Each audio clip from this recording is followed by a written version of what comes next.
Okay, hey everybody, welcome back to Vineyard Site Selection Part 2. Yes. So, overview, right? Why site selection is important, major components that define a site. So, last presentation we went over that first bullet point and also climate.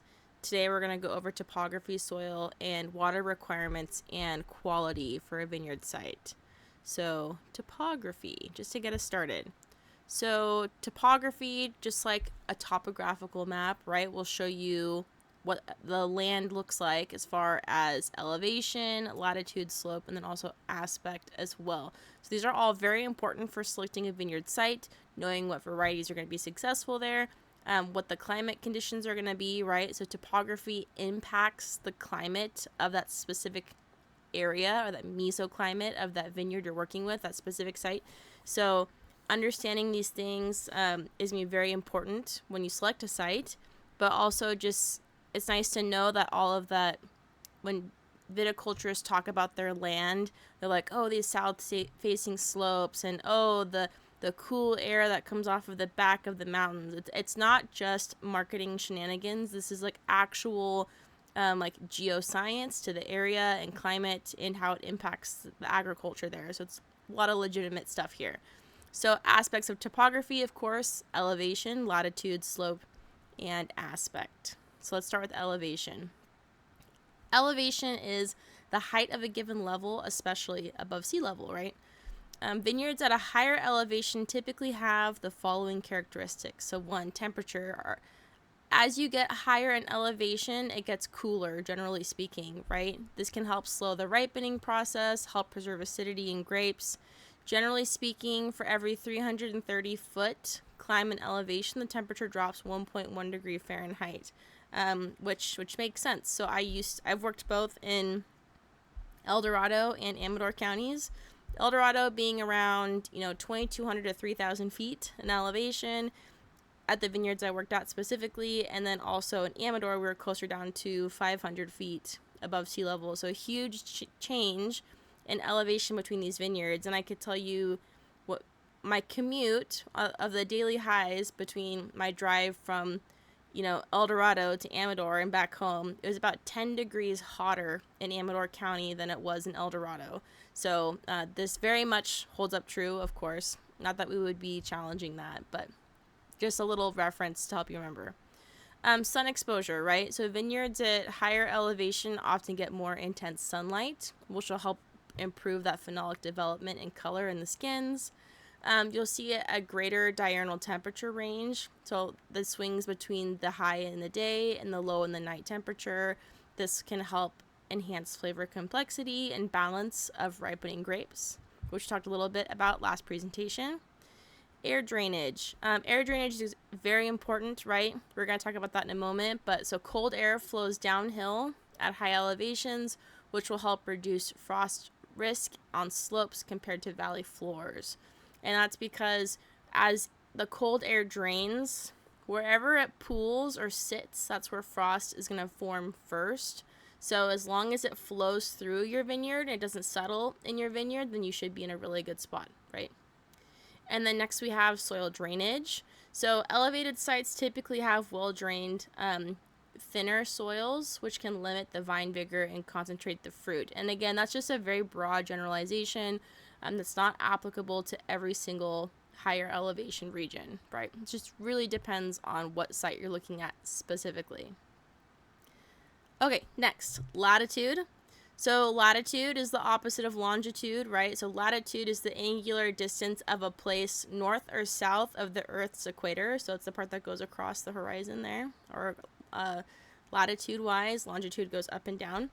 So most grape growing regions of the world are located between the 30 degree and 50 degree latitude in both the northern and the southern hemispheres, and this is referred to as the wine belt, right? So there's lots of different belts across the world. There's the coffee belt, the wine belt, other things that just grow well in certain parts of the world, just to do with the location and how generally the climate is similar to those latitudes. You also see a lot of people compare their like vineyard to like a famous growing region in Europe. They'll be like, oh, well, our vineyard here is at, 35 degrees north, which is the same as so and so's vineyard that produced this wonderful wine. So they'll try to justify that they make good wines just purely based off of that one shared common characteristic, right? So that's something that people sometimes reference, right? So this zone provides relatively high diurnal temperature range. That's why it's ideal for producing wine, and it contains both the Old World and New World wine regions. Like Old World being like mostly Europe, New World being like United States, right? Just to keep that very simple. Climate change and rising temperatures, of course, are changing this. So now we're seeing more wine producing regions on the upper northern maximum of that latitude, like British Columbia and England are now like able to produce wines because overall temperatures are getting warmer for the growing season. So here's just an image to show you guys the wine belt. So we have, roughly 30 to 50 degrees. This image is showing 30 to 40 here and 40 to 50 here. But you can see some of the major winemaking regions that are highlighted within these belts. So we have like San Francisco. So you can see like most all of California, if not all, all of California is within this, all the United States, northern, the Pacific Northwest as well, and then we have most of Europe is here as well. But then we also have portions like, London, UK producing wine, and then also British Columbia over here producing wine now as well. So that zone for wine growing is actually expanding as the world changes. So that's latitude for you. Next is slope. So slope is the degree of inclination, or the incline, right, of the land expressed as a percentage typically. So this is nice because it helps promote air drainage, as we briefly mentioned, right? So it allows cold air to move away from the vines, reducing frost injury. The foliage will dry faster, so it'll help reduce the potential for disease infection periods. You don't want your vines to stay wet. That's where you can get like mildew and like decay of plants, and then more diseases and viruses spread, so it's not ideal. If you have slopes that are steeper than 15%, it's definitely not recommended because it's very hard to work on these slopes, right? It's very difficult for equipment to get through, safety of the people working in the vineyards, right? So it can be very difficult. We have a picture of the Mosel Valley in Germany here, and they actually will use like these like mechanized lift systems to carry the fruit up and down the hillside as they're harvesting and get around. So it's definitely a very extreme version of that, right? But this is just a good example of a vineyard on an extreme slope, right? So it's not recommended, but some people do pull it off, right? The other important thing with slopes properties or like lands, you want to avoid what's called frost pockets. Any depression or like a dimple like in the earth where cold air can settle and form frost is not going to be ideal for your vines, right? So you either have to like plant around it or find a way to mitigate frost in that area. Okay, so here's just like a little side situation on utilizing slope and something called the angle of incidence. So depending on your slope orientation or aspect, as we're going to talk about in the next couple slides, you actually have more or less intense sun radiation coming at that slope. So you can actually utilize your slope to produce wine in cooler regions or to help plant certain varieties that need more warmth or less warmth, right, depending on your slope orientation. So the angle of incidence is the angle at which sunlight strikes the vineyard or the vine's canopy. So for example, a 10-degree south-facing slope will receive 25% more insolation or exposure to the sun rays than a flat site, which is pretty intense, right? So what this will do is it provides a warmer site, provides earlier ripening of your grapes. Greater insolation means greater growing degree days, right? So the Mosel Valley in Germany is a very good example of this. It takes advantage of their sloping sites. It's a very cool region. Generally speaking, some varieties would have a hard time ripening in certain areas. That's not necessarily the case anymore with climate change, but But this is still just a classic example of what that was, right? So very cold region at the very top of the wine belt. Southern facing slopes provide just enough warmth to grow the grapes, which is very nice, right? So why are south facing slopes warmer? Well, because our Earth is on an axis, we don't all get the same like direct sunlight. It doesn't work that way. So depending on where you're located, right, your latitude, you can have direct sunlight if you're at the equator, right? Or you can have a low angle of sunlight, right? Because that radiation gets spread over a larger area space, right? So you can see like this direct hit compared to a hit at the angle. So it's the same amount of sunlight hitting at an angle, so it's less intense, right? So due to the orientation of the sun and which hemisphere you're on, your intensity of light will be different, but you can help to concentrate it with a facing slope, right? Okay, hopefully that makes sense. I do have a really nice YouTube video linked right here if you'd like to learn more about north versus south facing slopes. It's very short. The gentleman does a very good job of explaining, and just sometimes it's nice to see visually a video of what exactly is going on. So I highly recommend that. And yeah. Okay, so on the same theme, right, we're talking about angles of slope. It's also known as aspect in a vineyard. So aspect refers to the direction that the slope faces in a vineyard. So it affects the angle that the sunlight hits the vineyard. Therefore, it's total heat balance of that one position, or that hillside. It's an important factor at higher latitudes where radiation is weaker due to the angle of the sun. So like the Germany example, right? So Germany is a very northern latitude on our northern hemisphere, right? So it's cooler, generally speaking, but because they have that southern facing slope, they can help to utilize and gain more warmth on those vines. So there are different aspects, right? North, south, east, west. We're going to go into each one and talk about their strengths and kind of disadvantages, right? Here's just kind of like a nice image to get you started, right? So sun rises in the east and it sets in the west. So as far as the eastern versus western aspect, the sun, well, you get the morning sun, air temperatures are cooler, right? So it's like less intense versus the afternoon sun when it's setting in the west, the air is warmer and it will strike in the afternoon, right? So that's just like one aspect of it. And then a nice little note to remember, this all applies, these next handful of slides only apply to the northern hemisphere. If you're in the southern hemisphere, it's a completely different situation, right?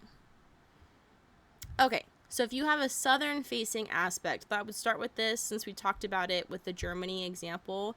So these next couple slides, or 4 slides I should say, go into each aspect, and then cool climate versus warm climate. The textbook didn't do this, so I liked to map it out this way because sometimes the textbook will make generalizations and it's like, well, it works for here, but unless you have a warm climate. So it's just nice to have 2 different columns, cool climate versus warm climate, advantages and disadvantages, right? So for a south-facing slope for a cool climate, the advantages are this is the warmest, sunniest exposure, which is critical for full ripening.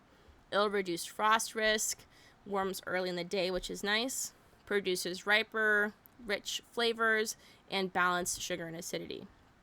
Often the most valued sites for premium still wines in cool climates, right? Considerations to take into account in some very marginal climates, it still might not be enough warmth every year. So it just depends what region you're talking about. If you are producing grapes in a warm region, your advantages are, right, it's still going to be warm, but it's going to be even warmer than that average warm region because it's south-facing slope. It's very reliable ripening. You'll get full phenolic development. It's great for styles that favor power, richness, and high alcohol, right? You can have lots of ripening, so really high alcohol there. There's risks, though. You could have over-ripeness, high sugars, low acidity, sunburn risk on your clusters, especially during a year with a heat wave. A greater evapotranspiration, so because it's so warm, you're getting a lot of evaporation from the vine and from the soil, so you might have to supplement it with extra irrigation. And sometimes this is avoided for delicate varieties to prevent loss of freshness. So if you were going to do this to a grape variety, if you had to plant on a south-facing slope, do something bold, like a heavy red. It could handle it a lot better than like a delicate white could. Okay. Northern facing aspects. We started in the south. Now we're just going to go across to the opposite. We're going north facing. So for a cool climate, north facing slope is generally disadvantageous. Sometimes it's useful for specific styles, right? But overall, you'll see less sunlight, slower ripening. Grapes may struggle to reach full maturity. Cooler temperatures, so it's just basically the opposite of southern facing, right? Can lead to higher acidity, lower sugar, higher disease pressure. It's shadier, damp, and conditions could encourage mildew and rot. Possible benefits: in very rare cases, it could be used for early ripening varieties such as sparkling wine, where high acid and low sugar is desired, but that'd be a very special situation. And on the opposite side of that, for a warm climate, it can be beneficial for moderating excessive heat. So if you're in just an extreme hot climate, then maybe the north-facing slope is actually tolerable. So you could have reduced sun exposure, helps prevent that overripeness and sunburn. Cooler microclimate preserves acidity and fresh aromatics. Balanced ripening, and just overall improved wine balance, right? So completely different results for completely different climates. So something to consider, right? Okay, now we're going to go to eastern facing. So for a cool climate, eastern facing advantages are you have the morning sun. So vines will warm up early, reducing your frost risk. You'll have moderate exposure, so you'll have less of that intense afternoon heat. Will help preserve delicate aromatics and acidity, so it sounds like this is going to be really good for white wines, right? And then also balanced ripening can help achieve good sugar acid balance in cooler sites. Perfect. Considerations: you'll have less total sunlight than south facing slopes, so ripening is still slower, so site selection does matter. On the opposite of that, eastern facing aspect for a warm climate would be you have a gentler afternoon heat, so vines avoid harsh western sun, reducing sunburn risk. Earlier drying, so the morning sun dries the dew quickly, lowering disease pressure. More controlled ripening, slower accumulation of sugars will help maintain freshness, right? Some considerations: in very hot regions, even the east-facing slopes can still produce high sugar and low acid. Additional canopy or shade management may be needed. So very good to know, right? All of the things that viticulturists balance to create a successful product, right? So like the aspect might not be in your favor, but you might choose a variety and a pruning slash, a pruning style that works well for you, right? Okay, last but not least, western facing aspect. So in a western cool climate, western facing slope, you have the afternoon sun, so more intense late day warmth will help your grapes ripen fully. You'll have improved maturity. It's critical for achieving sugar levels and phenolic ripeness in short season. So this is actually very beneficial for cool climates. However, you can have a higher risk of late season heat spikes or sunburn on exposed fruit. So maybe plant something that ripens early. It needs to be harvested early. And there's also potential for slightly lower acidity compared to east or north facing slopes, right? Because it's warmer. Okay, warm climate plus west facing slope. Only one advantage is listed, so you can produce very ripe, concentrated styles when that's desired. However, you can have intense afternoon heat, so sunburn, excessive sugar accumulation, loss of acidity, so over-ripeness, right? Water stress, lots of evapotranspiration again, demands more careful irrigation, and often requires strategic canopy management to shade fruit. Cool. Okay, so I know that was a lot of information, right? Because we went through all 4 types of aspects. I created a summary for you guys. So you have the aspect, cool climate versus warm climate, and just kind of an overall summary of what to take away from that aspect, right? When I quiz you, when you do the quiz, instead of focusing on all 4 of these, just focus on studying the summary, just to help prevent like information overload. I know it can be really hard. Just put a big star on this slide and just refer to this for your studying, right? So if I ask you a question, it'll be based off of this slide about aspect, right? Cool. For those of you guys that have your own vineyards and might want a little more information, here's just another aspect table I found online that might be helpful to kind of narrow down some information for you guys. Okay. All right. Part 3, soil. This is a lot of information in this presentation, so just a handy reminder, if you need to take a break and pause, come back to it, that's okay, nothing wrong with that. All this information is outlined in our Grape Growers Handbook, so you're also welcome to reference that as well. Okay, soil. Soil, of course, is critical for grape development and quality. There's different components of soil, right? Physical, chemical, biological, and we're going to talk about those in these next slides. There are different ways to evaluate soil. One thing that you can do that's super helpful, it's a free resource, is the USDA NRCS Soil Survey Map. So that stands for U.S. Department of Agriculture Natural Resources Conservation Service. It's a website. It's also an app that you can use for free.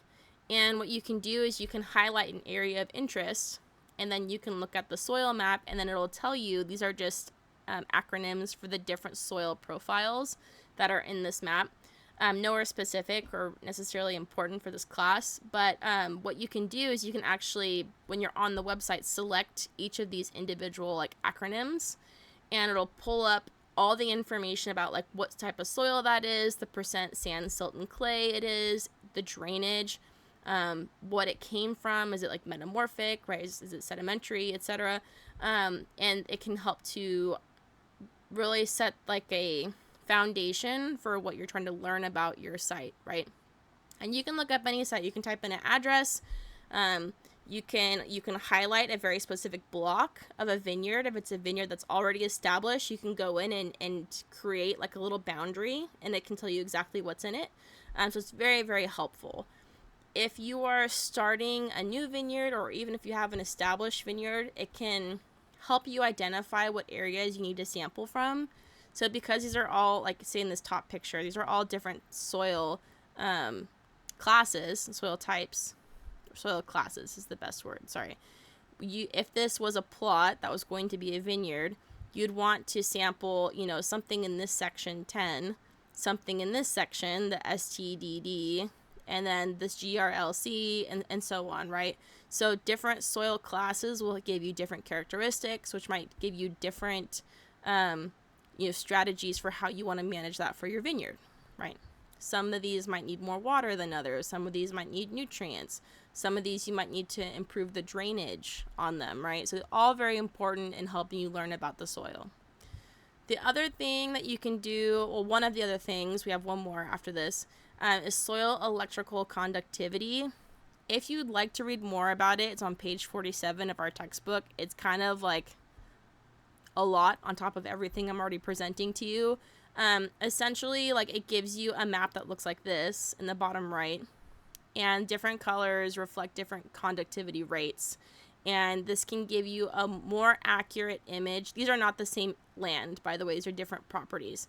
This can help give you like a more specific image of the variability in the soil of your property, right? So instead of just like, oh, well, generally this section, say it has poor like water permeability compared to this one, so I'm gonna have to do something, or like you can see exactly what part of the vineyard is affected.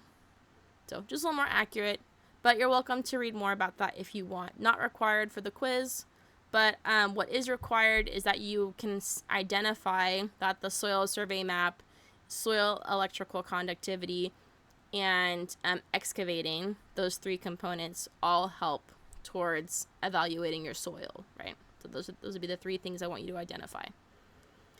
Okay, so that gives us the third way to evaluate your soil type. So excavations are a fantastic way to learn about the soil in your vineyard. Sometimes people do them, most of the time they do it before they establish a vineyard. But you can do it to a currently established vineyard just to learn more about it. And you can see this lovely couple here sitting inside of their soil pit that was digged by an excavator. So these excavator pits are dug to evaluate the soil horizons in your vineyard. Generally, there'll be a number of horizons, and when you actually dig the pit, you can see the difference in color and texture and what you have. And once you dig this pit, you can send in samples of each horizon if you want. You can understand, like, okay, how far is my rooting zone? Do I have intense bedrock? Do I have shallow soils? Do I have, a really nice layer of subsoil that's organic nutrients, but then is it just clay after that? So getting a deep hole to identify what exactly the roots are experiencing can really help you understand the vineyard you're about to establish or the current vineyard that you have, right? So generally speaking, these are 3 to 7 feet deep, depending on your specific goals and your soil characteristics, right? And we clearly can see the horizons in these vineyards, right? And you might not have 4 horizons in your vineyard. You might only have 2. It just depends on your site. So soil horizons are distinct parallel layers within a soil profile that differ in physical, chemical, and biological characteristics. So that's your definition there. Cool. So overall, helps you understand what or if any amendments are needed to be made to the soil before you plant, right? Be most ideal. After you plant, it's still possible. It's just harder because you have to work around the vines.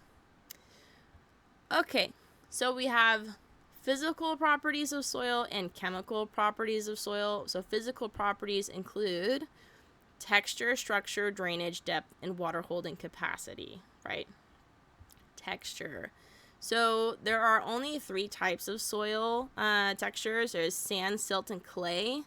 Loam is a combination of those components, and you can determine it by once you get your percentages of sand, silt, and clay, you can use this lovely triangle to determine exactly where you fall in this. You can have just clay, you can have silt loam, sandy loam, just sand, sandy clay, whatever.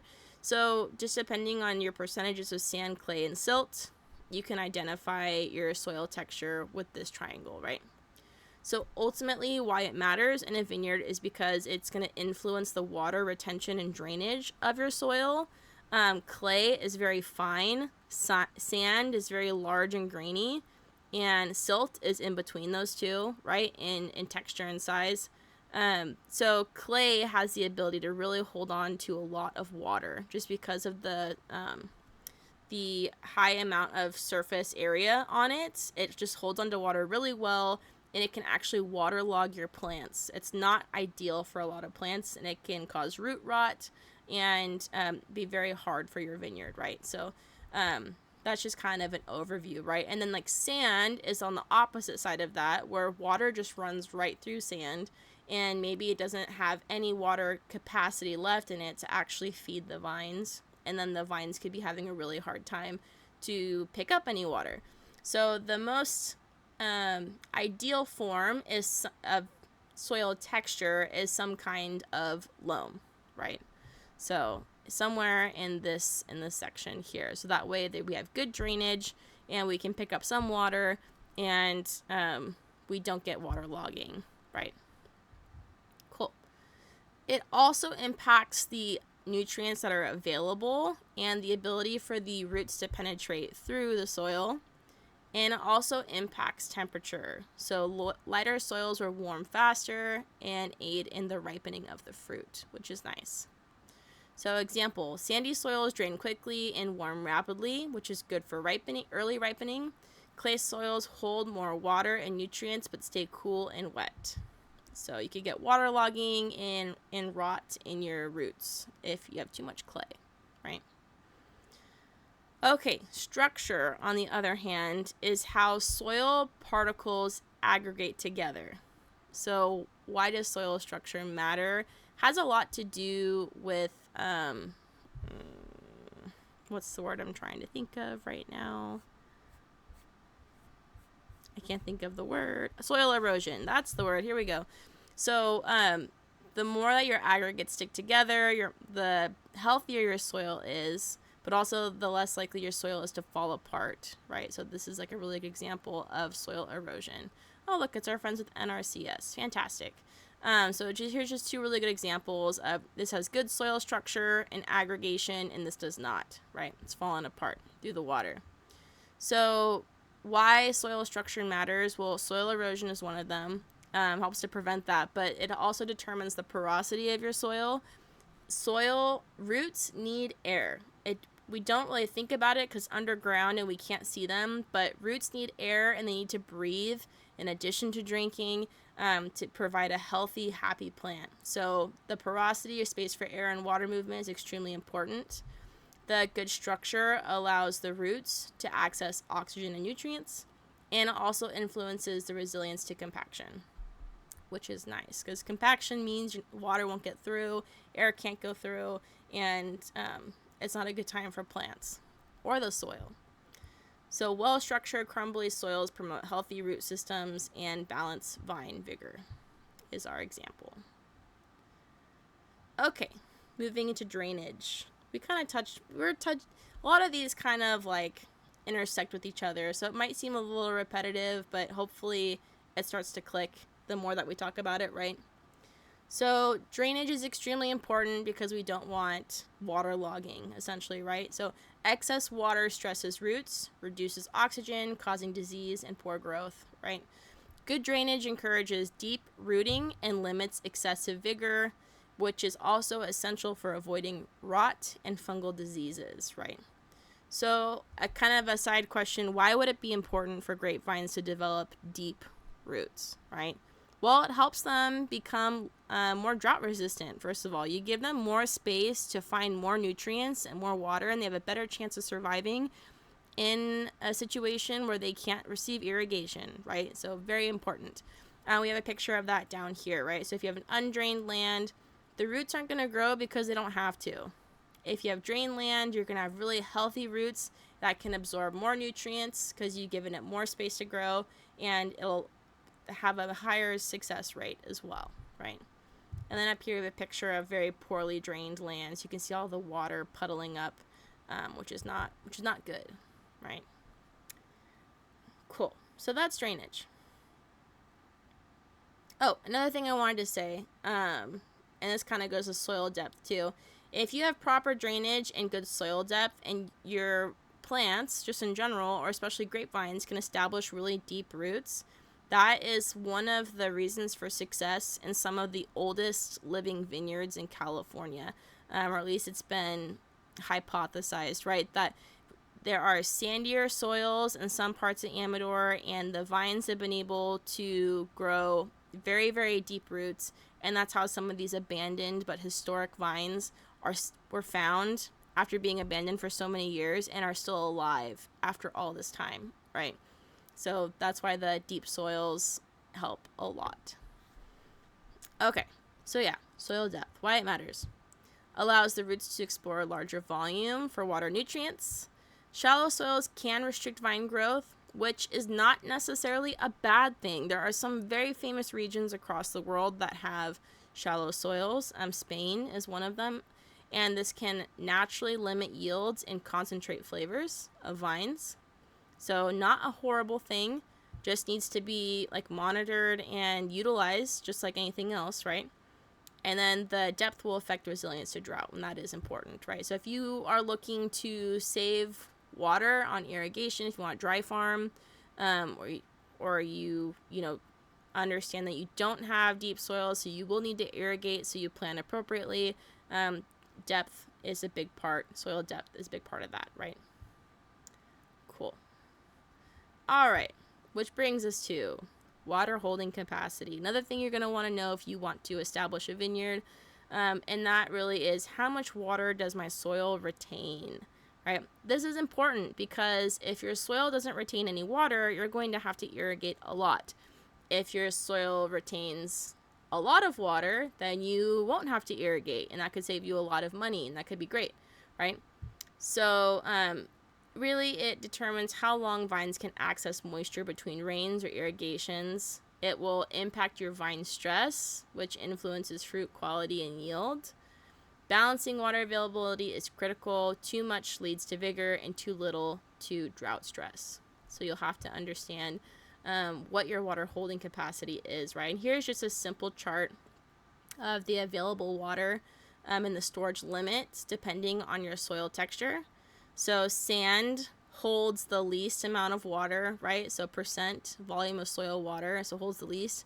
And then clay holds the most, right? And they have sandy loam, loam, silt loam, clay loam. So you can see increases depending on your soil texture. And then here's just another picture for you. Saturation is when all the pores of the soil are full of water and the water is being lost through gravity, so it's completely saturated. Field capacity is what remains, or water holding capacity, also known as field capacity, is what remains after that excess saturation bleeds off, basically, right? So that is your field capacity. It's the water left in the pores of the soil. Wilting point is when you have no water at all left in the soil pores, so it's completely dry. That's your wilting point. Perfect. Okay. So that was soil physical properties. Now we're going to move into soil chemical properties. So it includes fertility, pH, and salinity. Fertility is important because it will determine your availability of nutrients, right? So some of the main ones being nitrogen, phosphorus, potassium, also micronutrients. It will directly affect the vigor, canopy growth, and fruit yield of your vine, of course. If you have excessive fertility, the vine will actually change its direction of growth. It will, instead of focusing on the fruit, it'll actually start to grow vegetative growth as well. So this will be too much greenery. It'll shade your clusters. It can delay ripening. Not ideal, right? If you have low fertility, you can limit yields and stress vines excessively. So we do want a balance where we want our vines to be healthy and happy, but we want them to produce good fruit as well. But we don't want to cut them back so hard where it actually limits their lifespan and limits their availability to overwinter, right? So if you take too much from the vine, it won't be able to go dormant and it won't be able to go through bud break the next spring, right? So the fertility of the vine really is a somewhat delicate balance, right? But you can't just add a plethora of fertilizer and call it a day. There are measurements that need to be taken and specific amounts that need to be added at specific times of the year. So there's a lot that goes into that, right? Overall, you want moderate fertility. This will help support a healthy vine balance between the vegetative growth and the fruit production. Okay. Soil pH. The pH is important because it affects what nutrients the vine can pick up or not. So many nutrients are less accessible if pH is too low or too high. This will also influence the microbial activity, so all of the microbiota that live within the soil and also the health of the root. This will also affect the cation exchange capacity, which is the ability of soil to hold nutrients as well. You can, if you want to learn more about cation exchange capacity, you're welcome to look into it. That's a UC Davis level concept, but still very important and very cool. But we're not going to go into that for this class. Ideally, you should have a slightly acidic to neutral pH in your soil, around 6 to 7. Most nutrients are optimally available in this range. If it's too acidic, it can lead to aluminum toxicity and nutrient deficiencies. If it's too alkaline, it can cause iron, zinc, and manganese deficiencies, which will cause chlorosis on your leaves. So not ideal, right? So here's just an image for you guys. It includes the pH scale, which is very nice. There's no prerequisites for this class, so if you haven't taken science courses in a long time, this might be a nice refresher for you. 7 being neutral on the pH scale, and anything below 7 being considered acidic. Anything above 7 being considered alkaline or basic. So acidic soil, in strongly acidic soil, organic matter builds, and it will sequester nutrients. But it won't be able to pass as available to the plants. So not helpful, right? Ideally, slightly acidic to neutral is where plants will thrive and nutrients will be available. In alkaline or basic soil, the soil becomes less soluble, making it more difficult for plants to absorb nutrients. So, not ideal. There are amendments you can do to improve the acidity or pH of your soil, and that can be covered in a different presentation if you guys would like to know. Okay, the next one is soil salinity. This is a really big deal for certain parts of the agriculture community, certain regions. Your soil can develop salinity for a couple different reasons. You could have like rising sea levels. You could also have excessive like evaporation in your vineyards, but it could also be a sign that you or someone near you is not using their like farming chemicals appropriately, and it's leaving behind a lot of salt. So that could be a situation that you have to deal with. Hasn't really been a problem in the Sierra foothills, but I have heard about it being an issue in Southern California. So it just depends, right? So why it matters: high salt levels can actually damage your roots and reduce the vine water uptake. The leads to leaf burn, poor growth, reduces your yields, and impaired fruit quality. Salt stress is very problematic in arid regions or where irrigation water is saline. So it's something to think about when we talk about water quality. So low salinity soils are ideal with good leaching and drainage to prevent salt accumulation. There are also a couple of rootstocks that you can utilize if you know that your water is slightly saline, that you can use to just help you get through it, right? Okay, I know that was a lot of information as well. So anything I ask you on the quiz, I will refer to this table. So for the soil table and for the aspect table or sections, refer to the summary table, and that can helpfully keep you on the right direction for the quiz, right? Perfect. Okay, moving on to water requirements and qualities. This is just one slide, and then I promise we're done. You guys have done great. Thank you for your patience. This is a longer lecture than I normally do. So water requirements and quality. A typical grapevine needs 25 to 35 inches of water a year to avoid stress. This, of course, needs to be applied during the spring and summer growing months when the vine is active and trying to grow and produce fruit.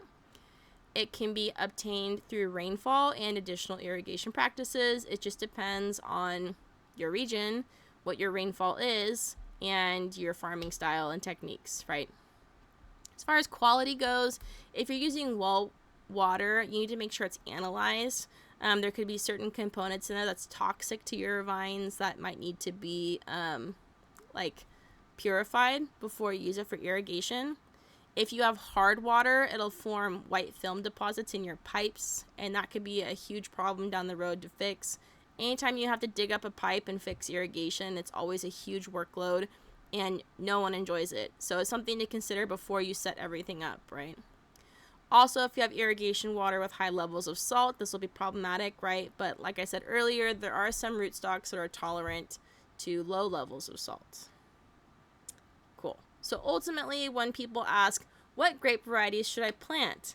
You really have to consider all the information in the lecture part 1 and this lecture part 2 to really even start to grasp an idea of what can be successful on your vineyard. And this is so important, especially if this is going to become your business, become your livelihood. Do not cut any corners in research that you need to do. Take the time that you need and make sure that you are asking the right people for help, and you're double checking and you're checking your own resources, and you're double checking and checking again and again. Once you establish a vineyard, it is so hard, if not impossible, to start up again. Like, it takes so long to establish vines. It'll be at least 3 years, 3 to 5 years before you start to harvest the fruit. So it's just a huge investment to get it going. Okay, so just something to think about, right? Okay, and that leaves us with our student learning objectives. So I will refer to this when I write your quiz. Please refer to the summary tables on aspect as well as soil to help prevent information overload. But otherwise, I hope you guys enjoyed this presentation, and I look forward to seeing you guys virtually next time. All right, thanks.